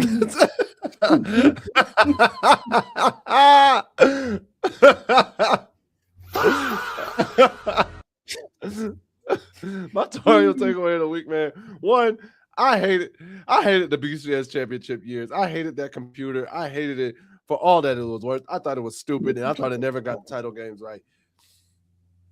Two, draft is this week. Excited about it. Kind of crazy, but I'm excited about the draft. I know he's excited about the draft, even though he doesn't have a first-round pick on Thursday. That's okay. He'll be all right. Atlanta do fine for him. And lastly, Mother Nature, figure out your weather, bro. Figure out your weather, bro. Like I was sick for 2 days last week, and it just was dead. Oh, yeah, there it is. Don't ever, ladies, if your man is sick, don't ever question if we're sick or not. Because we fight through tooth and nail. And I'm not talking about me personally. I'm talking about like what I see on social media. Because I saw a video of girls talking like, oh, why is it when men get sick, they act like it's the end of the world, like they're dying? Because I am. Do you know? I hate this guy. But do you know how many sicknesses a man will play off? Talking about some, oh yeah, I'm good, I'm fine. How many coughs, how many sniffles, how many things will play off before we are? It literally takes the worst version of the sickness. If we are down, this ain't a joke. This is not a drill. We are seriously ill. Like I'm saying, I am not joking. This is it. I got no ramen noodles. I got sour milk. I am by myself in these streets of Konoha. Struggling. The world will know pain. And I'm sitting on the toilet. Hurt. All right, I'm done. I don't know what was that. Also, go watch Hoppers. Hoppers is a great movie if y'all have not seen it. Hoppers is a great movie. And Lee Cronin's The Mummy, that joint was scary. Real good. Hoppers is a great, cute movie for all the kiddos and the adults. I really loved it. It's a good movie. Not violence. Both, not the couple, bro. I'm done. No, I'm done. I'm done, bro. This is got. They both. Yeah, they married. Yeah, they married. I'm out of here, bro. Oh no. Man, do the outro. Get us out of here. Appreciate y'all for being out here. We done with another one. And remember, every Tuesday, 9 p.m. right here. Join us for the nonsense. Tell your mama, tell your grannies, tell your aunties and your uncles, and even tell your cashier down at Kroger to tell his grandma, auntie, and uncle. And then his niece and nephew need to watch North Carolina Live every Tuesday. You have a good one too, fellas. Appreciate y'all for coming. We'll see y'all next week. We out here. Peace. Bye.